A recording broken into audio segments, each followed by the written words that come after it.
So we are now podcast 44. It's a good number, 44. It's a palindrome. How good of a number is it? It's a really good number. It's no matter how you look at it, it's still. It's definitely a good number. It's still 44. So today we are going to talk and introduce our new rock star personal trainer, Aaron Bernard. Aaron, welcome. Hello. Why am I a rock star?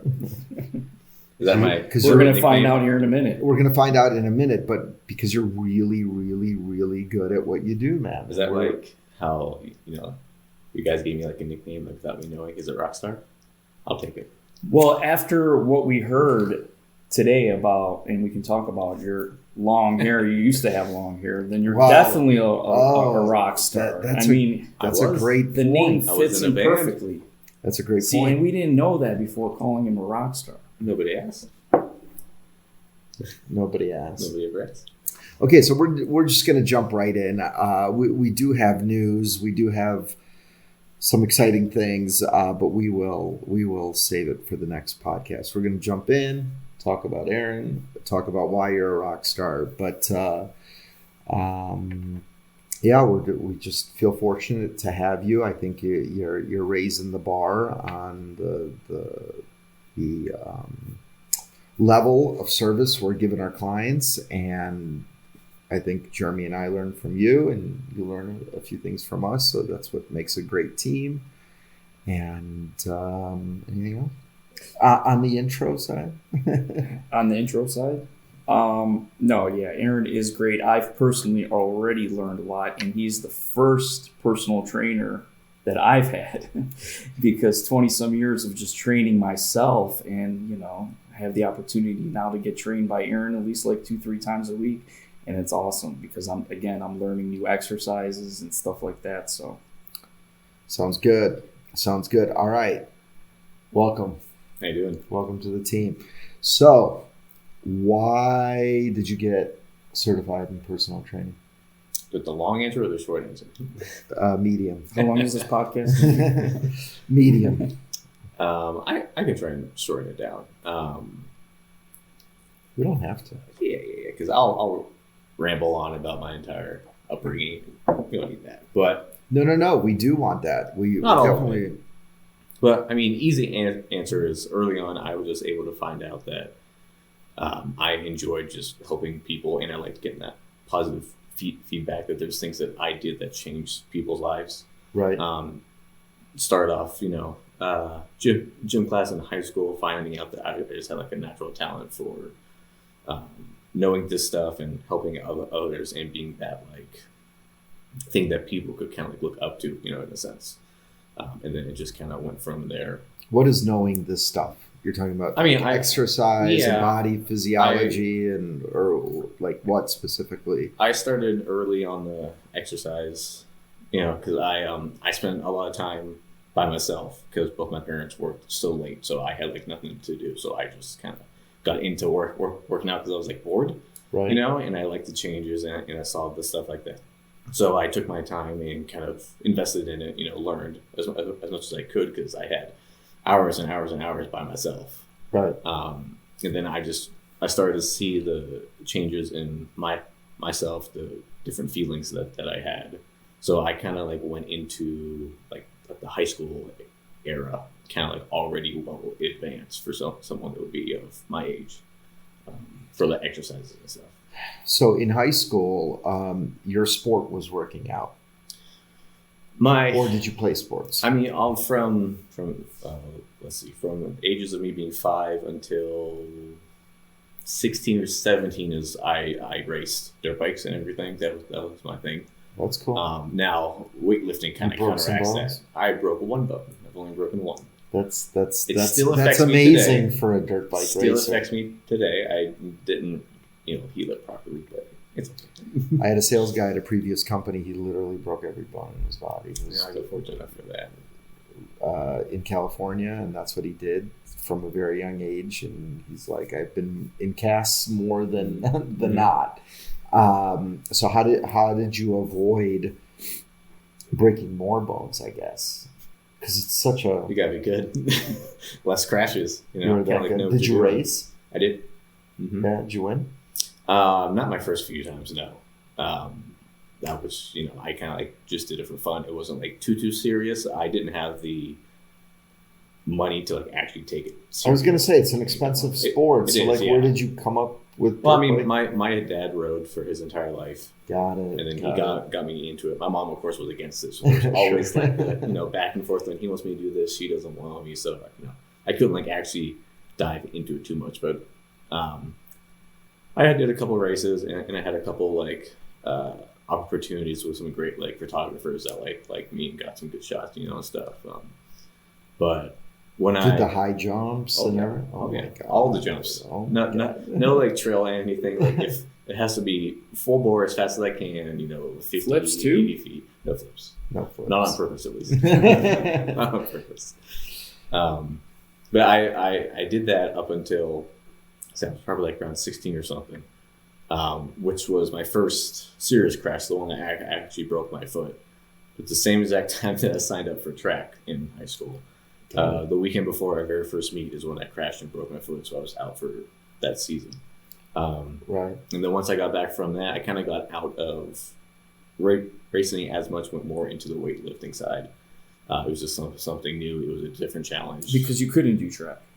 Right, yeah. I couldn't. I also really just didn't want to do it in the first place. I did it just to kind of like try it. It wasn't anything that I was like super into. I always kind of was more on the like, I like the physique side of things. I grew up like watching like Rambo, and having that chiseled, physique is like, oh, I want that, So trying to figure out how to like get there. Everyone wants it. Very few do something about it. Yeah. Or they want it until they get it, and then like, what's actually not? I don't feel any different. I look better, but I don't feel any. It's not like a mental thing. We're gonna get into could be. We're gonna get into your physique and bodybuilding competitions in a minute, but okay. So this is the long answer to why you became certified in personal training. So you started at 15, 16 because of an injury with racing bikes.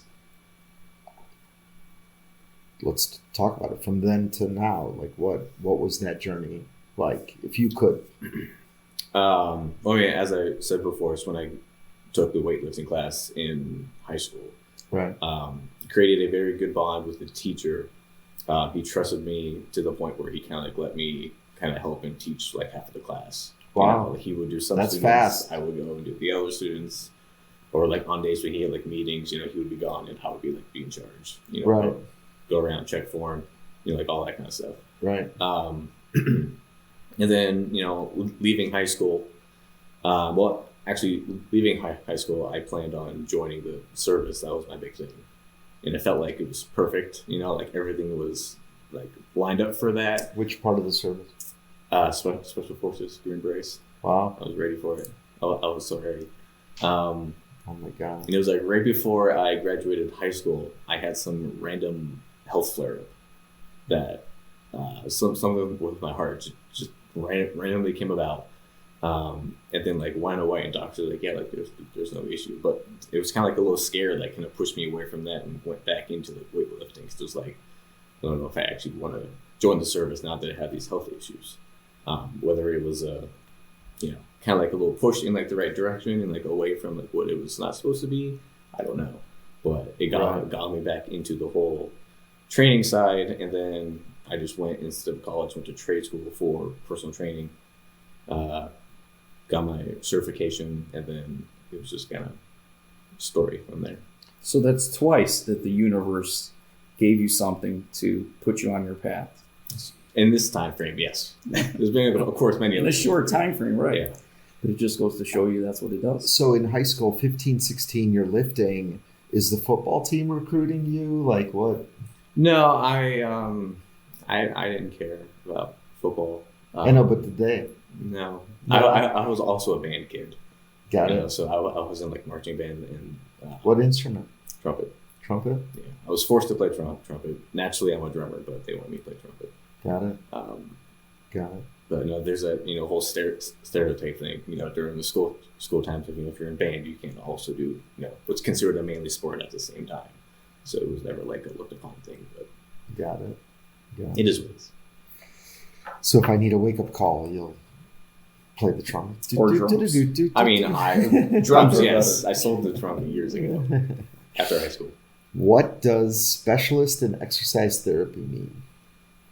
Well, I don't know what it means in terms of the company that created it, but the easiest way to explain it, pretty much somebody who is able to work alongside a physical therapist's orders. So if somebody is in rehab for anything, they can't be in rehab, but they still have the things that they have to do. That's somebody who can follow those guidelines, understands it, and can kind of put them through that same thing, but not, if they can't afford it, such like that. Right. So it is very rehab based. A lot of technique and form, breakdown stuff.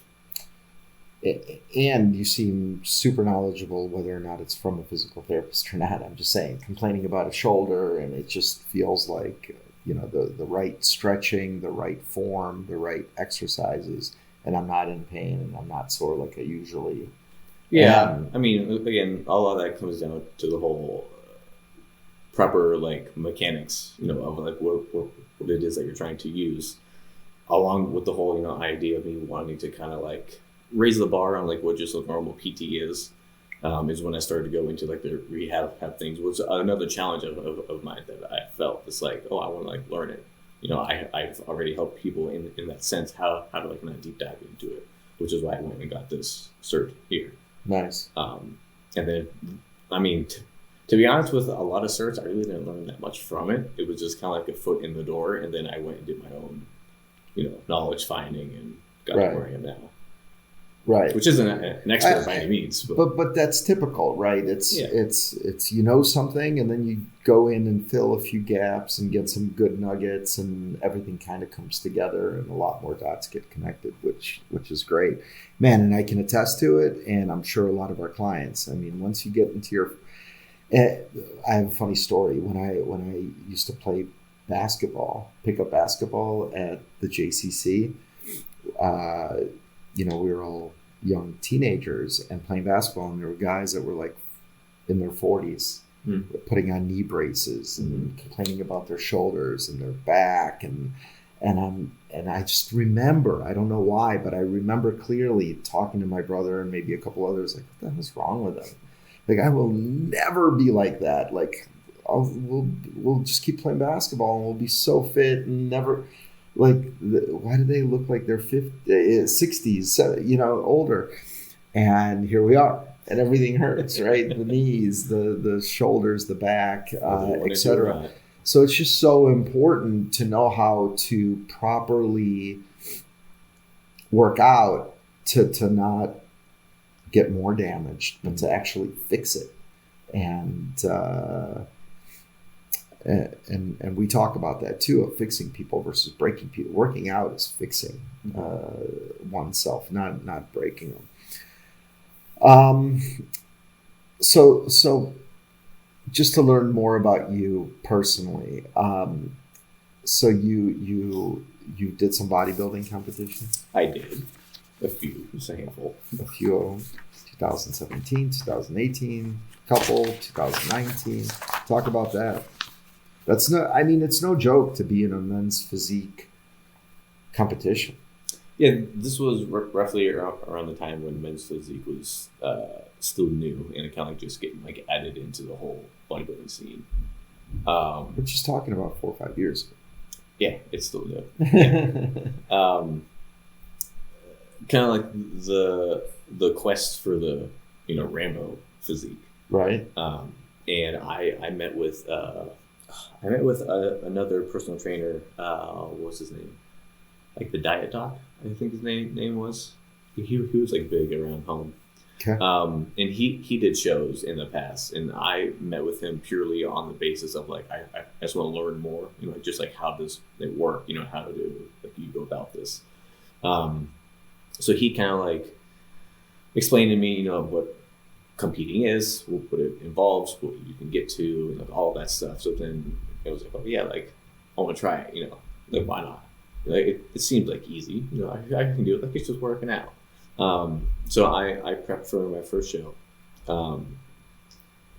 and I mean, honestly enjoyed every second of it. And I think that's where Let's talk about the first one, and Jeremy can definitely relate because Jeremy did the same thing. So I saw him prepare, and so I know what it takes to prepare, diet and workout. Was there anything specific that you had to like tone up, like a specific body part, or was it everything? well, one, don't ever use the word tone up again. I was waiting for you to say that.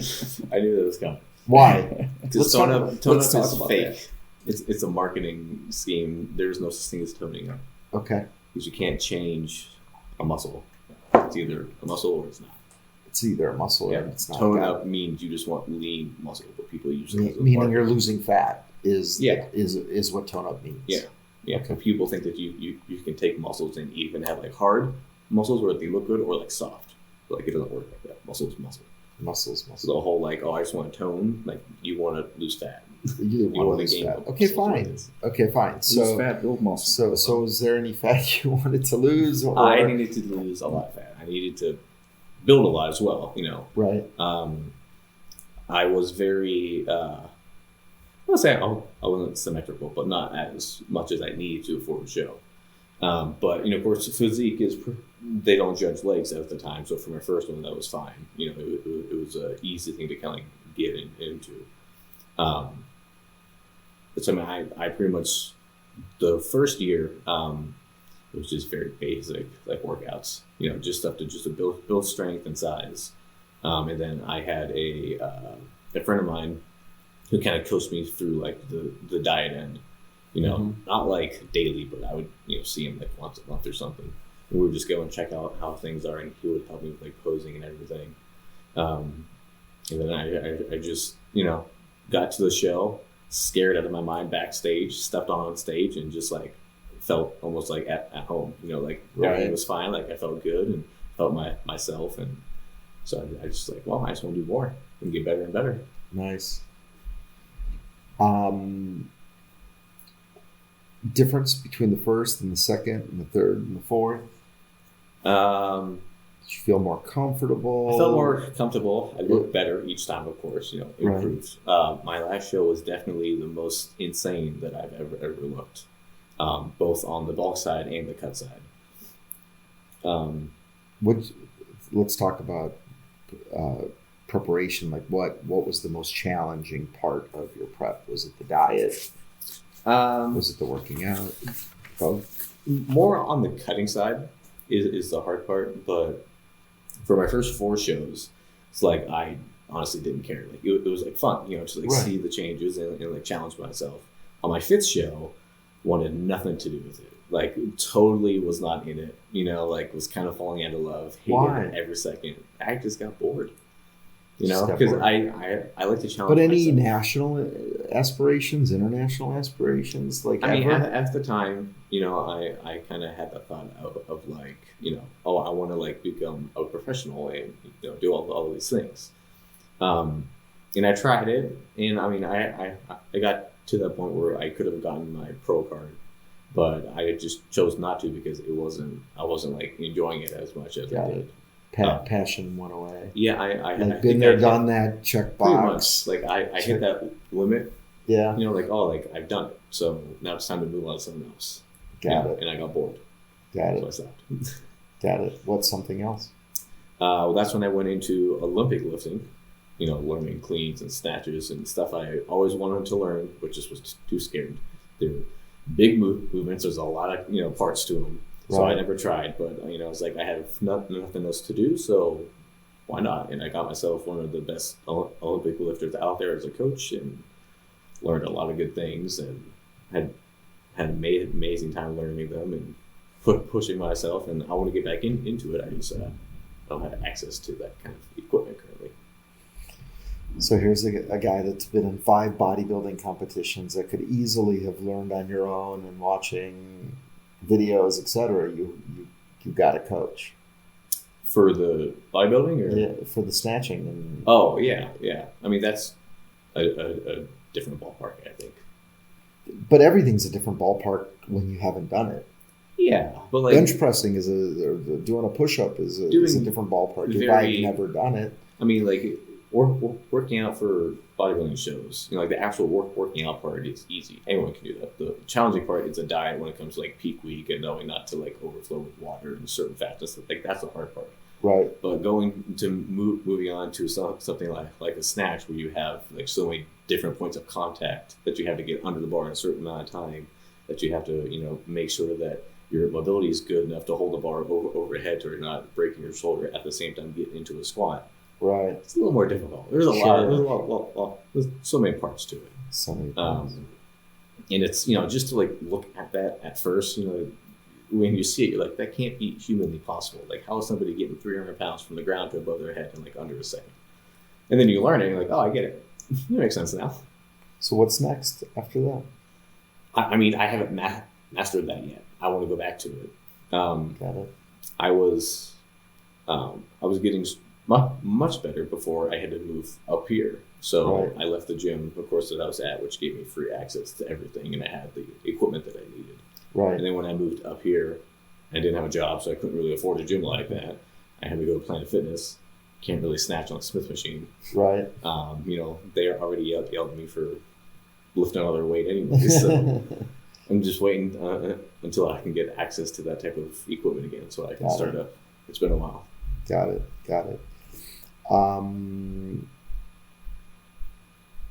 Favorite exercise?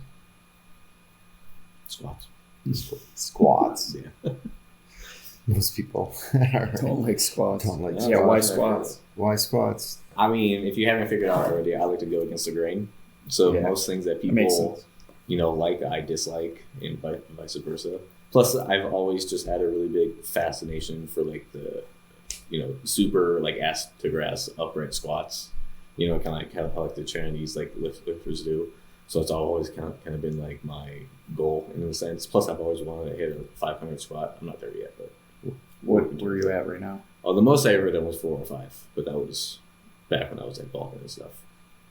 But I've never done like a strength program. It was always like hypertrophy based. Mm-hmm. So it was always like anything above 12 reps. I've never like taken it down to do like a strict strength thing like I am now. So 405, you did 12 times? No. I wish. Got it. Least favorite exercise? Anything with arms. Really? Yeah, I told you. That's Eric's favorite. I hate arms. They're so boring. They're so easy. They are kind of boring. I mean, it's two movements, pretty well. I mean, you can get more into it, but they're just basic. And for me, for my genetics, it's natural. They're like already kind of decent. Right. So like there's no push. To like really work at it. They're just there. I'm boring. So like you don't like doing arms? I don't. You don't? I don't. I will program them as minimal as I possibly can for myself. Got it. I'd rather spend time on other things. Plus, I'm not doing physique shows anymore, so I don't necessarily care if, like I'm super symmetrical in every way. Got it. Do you think you'll ever want to go back to physique? Probably not. I've had, thoughts about it here and there. But I think what I miss more is the enjoyment of the challenge, more than the actual physique show itself. I mean, granted, I look nice, right? But that's really kind of like all I got from it. I've already like learned everything from the process that I needed to learn, and I don't have to go back for it anymore. Got it.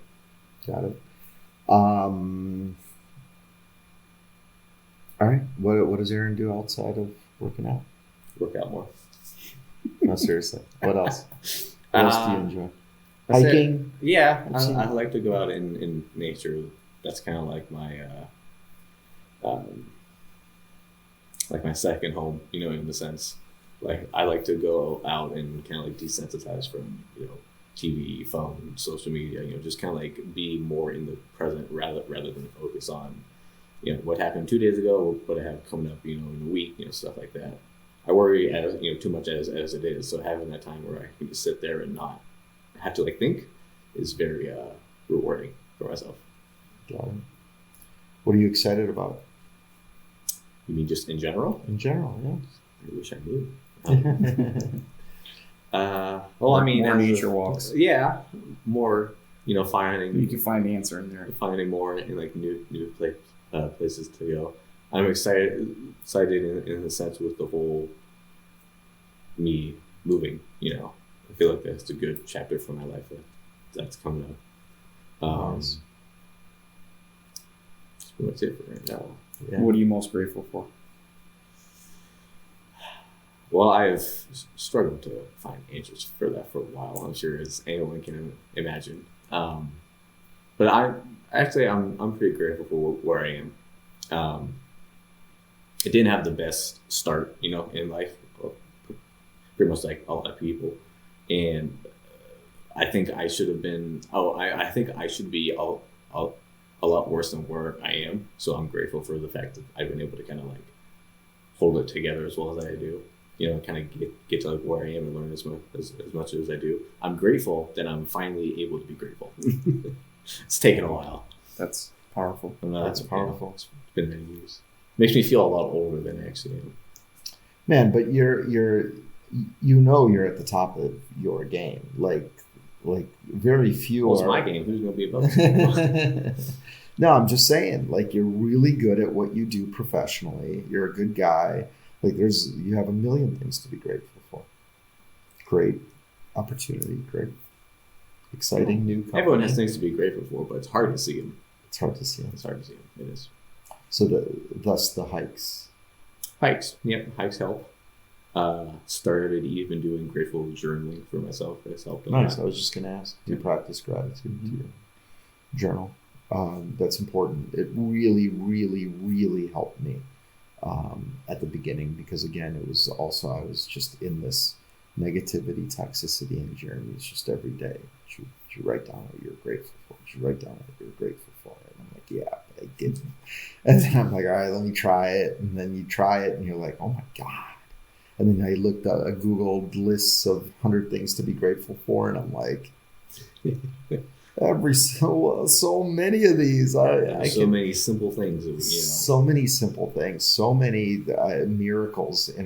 We ourselves are walking miracles, but just trees and oxygen and presence and time and family and opportunities and man, the list just goes on. I could probably sit down now. Again, back then it was hard. Now I could probably sit down and easily make a list of 1,000. Easily. Where back then it was hard to come up with one. And it's that world that we surround ourselves in, unfortunately. So let's talk about personal training for a minute. So you're any specific strategy or how do you go about personally training someone? Depends on what they want. They want to tone up. I don't take that client. Well, okay, let's just say most want to lose weight or lose body fat percentage for sure. Most people want to do that. And, build muscle strength. They want to become healthier, happier human beings. So how do you... So, it starts off with, of course, what it is the person wants, and then kind of finding out if it's something that they actually want or they just think that they need because somebody else tells them in society or something like that. If somebody actually doesn't want it, then why wouldn't somebody want it? Laziness. Some people are just okay with not. Jeremy and I were just talking about it this morning. So let's look at the two sides. So somebody doesn't want it because they're lazy, but isn't that life much more difficult when you're sick, in pain, unhealthy, self-conscious about how clothes look on you?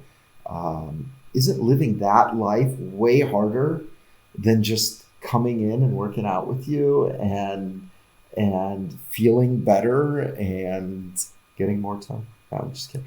Losing that excess weight, feeling stronger, feeling happier, feeling healthier. like, I know it's crystal clear for us because we do it, but isn't that life way more work? Not necessarily. I mean, granted, it depends on the person, but one, if there are some people that are just okay with like not pushing, like some people just like don't care, like honestly, like they just don't, and that's and that's fine. Like you can't change that. And others, doing something that challenges them, that challenges their mind, that challenges their thought of things, like challenges their opinions, that hurts more than the fact of them staying in a rut where they're comfortable. So some people just don't want to do it. Are they comfortable? Is the deep question. Yes. I agree. I 100% agree. People are comfortable being in pain because they're so used to it. Everything from our childhood has conditioned us to be like that. To just have... Because you're certain of this is what I'm doing. I'm not doing anything. You're certain of it. And when you're working out, it's change. Like you start experiencing new thoughts, new ideas. And that could be scary sometimes. Living in uncertainty can be scary. But it's what we all need to have that joy and excitement in our life. Without uncertainty, you get bored. Right. So... and I keep just trying to put myself back into 2 years ago, 4 years ago, 5 years ago. What was I thinking? And what was I honestly, what was I thinking? Eating what I ate, drinking what I drank, not working out, totally Okay, let's go back 2 years ago. If I would have said, Eric, is it easier for you to stay where you're at or start working out at the pool? When we first met at the pool. If you said it just that way, probably I'd be, it's easier. Yeah, it's way easier to do what I'm doing now because you're so used to it. So used to it. But if you phrased it, I guess, in a manner of, isn't it hard when everything hurts when you get out of bed in the morning from your brain to your body? Isn't it? Aren't you self-conscious all the time wearing what you were wearing? And man, it's like I went from a size 40 waist to breathing in, right? Holding in my suction, down to a 39, just to think I feel better, but I was still so overweight. I'm just saying, it was. But you were used to that lifestyle. You're okay with it. At the time, you were okay with it. I was not okay with it. I was not okay with it. That's what I'm trying to. Okay, so maybe say you weren't okay with it. It's impossible to be okay. You were okay with it enough where you didn't want to step into the other uncertainty. I think I didn't connect enough dots at the time. Is my point. Yeah, it's all dots. It's all dots. It's all dots connecting because, I don't know, the feeling of comfort, but it was discomfort. So it was never comfort. It was creature of habit for sure, but it was never comfort. You were comfortable with discomfort. There's I don't know if you guys know who Jordan Peterson is. Yeah.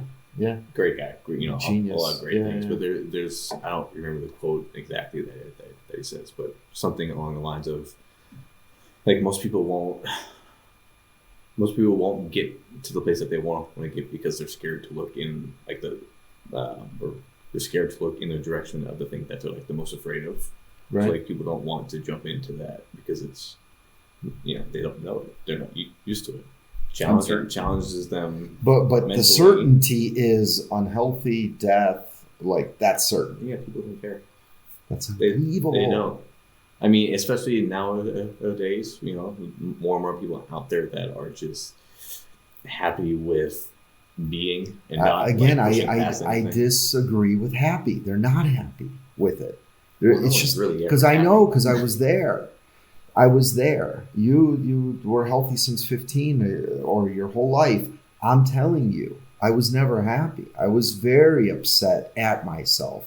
And when are you going to get it together? When are you going to get it together? Were my constant thoughts, still doing the bad stuff, but it took Jeremy to help me connect dots and for me to really, really get to this point of, dude, 5 more pounds and you're going to die of a heart attack. Like that's scary. But from going from 200 pounds to 250, every pound, every day was fear, was not happiness, was not joy, is my point.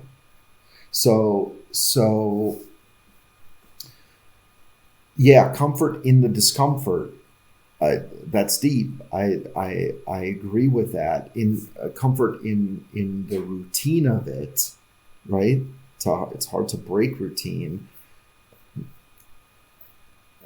Again, I don't know what did it this time. You know what I mean? You have to also remember, if you made the change, it's because you wanted to, right? Like, you had that desire either way.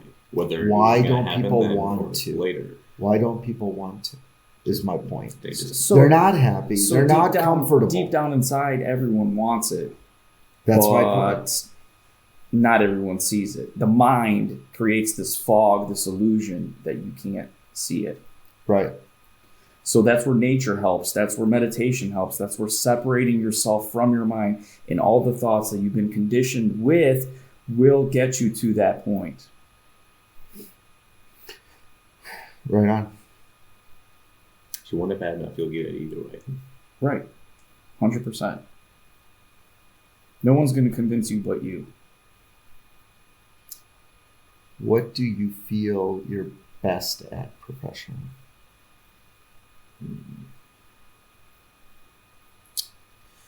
Why are you asking this type of question? Well, you did say earlier that, and I'll rephrase it in a different way, that no one can do Aaron better than Aaron, right? Right, yeah. I mean, so I don't think there's, as I don't want to sound like I have a big ego in a sense, but I don't think there's like just one thing that, I'm good at. I think I'm pretty decent at relating to people.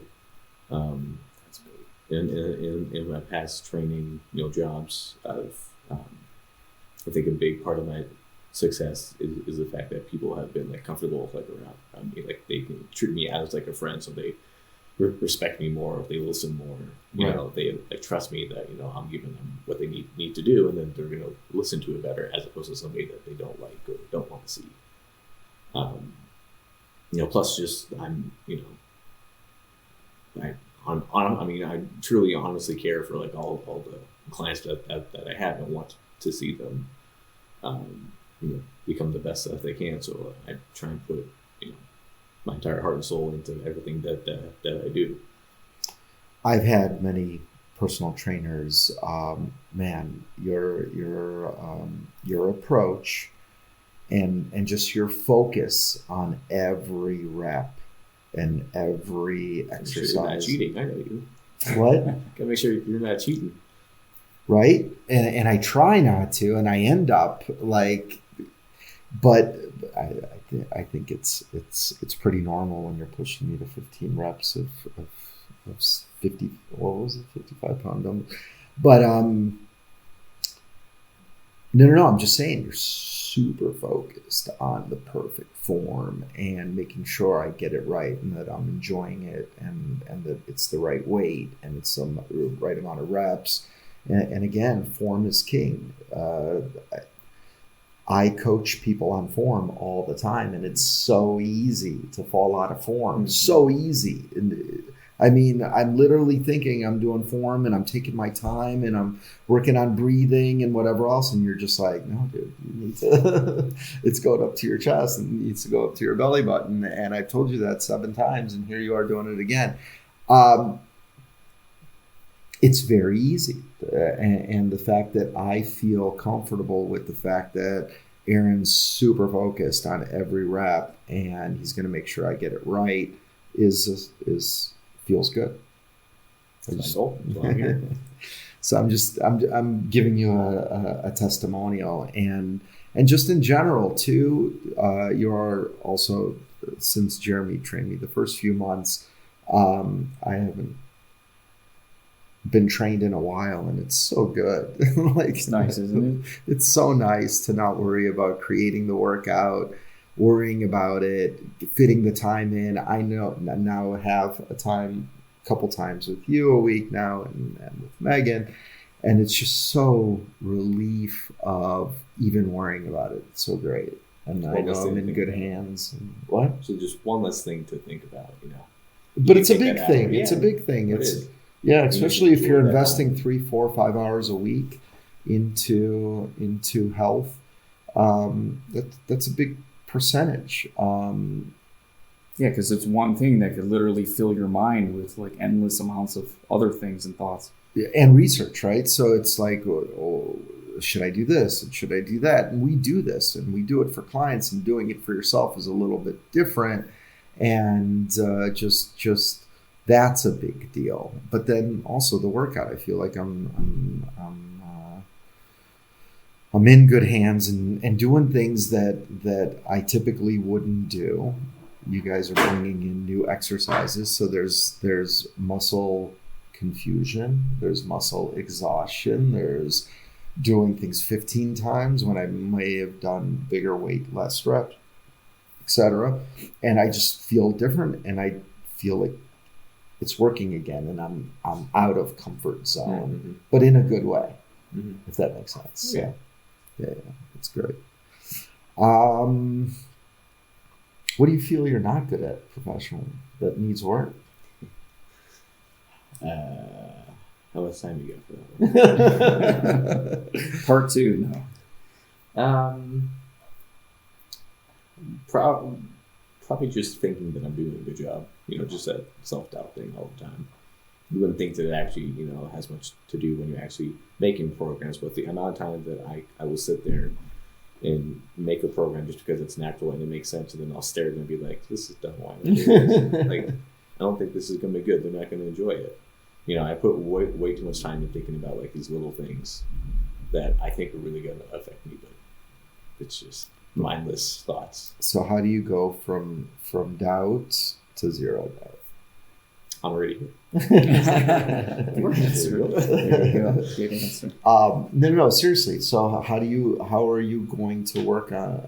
Is it just more experience and more time? It's having someone to call me out on it, you know, which is the counselor that I'll go and see every once in a while. You know, we sit down and talk about stuff like that, and he calls me out on all my stuff, and that's what I need. You know, I think that I tend to respond best, you know, because I'm a very upfront, blunt person, so I respond best to someone, you know, doing that to me as well. You know, just like, hey, like, you're just, you know, being dumb stuff. You know, yeah, you're right. You know, I know. So just, I mean, having someone just to call me out on my, you know, negative thinking, that's just happening for no reason. You know, that I can just kind of fiddle it away. Got it. Okay. All right. I don't know that I have a follow-up. Do you have a follow-up? I was going to ask him one question, but I think he's had enough. Ask him. Let's end it on this tough question. Wait, hold on. Sorry. We got to rewind. Long hair? What about it? Then you'll ask your tough question, because I don't want to end on long hair. But you had long hair? I had long hair. Were you in a trumpet band or a trumpet band? I mean, I was in the band. No, I had. What ages was this? I think from like third grade until senior year. Long hair. Whoa, that's a long time. It is a long time. Ponytail long hair or just long? I never put it in a ponytail. Okay. Now I had a ponytail. It was kind of like a surfer, you know, kind of like thing. That's cool. I don't even know why I started it. I just did, and then I got to that point of like I used it as my curtain to like hide myself because I was like so timid and shy all the time. Both my sons had long hair in high school. Terrible. For them, it was the hockey player thing to do. Yeah. So you wanted to see hair come out of your helmet. That's a hockey thing. Yeah. But they had long hair the whole. I mean, you know, I was a guitar player at the time. You know, in a band. Wait, so trumpet, guitar, and drums? Yeah. Wow. Yeah. You're a one-man band. You're a one-man band. Do you still play a little now? I play. Well, I used to play the drums a lot before I moved up here, and then of course I can't bring my kit to this condo because I'll get kicked out for the noise. So it's in my dad's basement. Sadly, I haven't played since I moved. I got a gift for you. Is it 2 pens and a table? No, my son's going to Israel for a year. He's got the electric drums in his bedroom. I don't know that but you can put headphones on and play. Yeah, I had to figure that out. Yeah, You can bring him here and play him if like clients aren't. you can't actually hook them up to a Bluetooth speaker and hear them. So they're pretty cool. Jeremy, let's end All right. on a tough question. What are you most fearful of?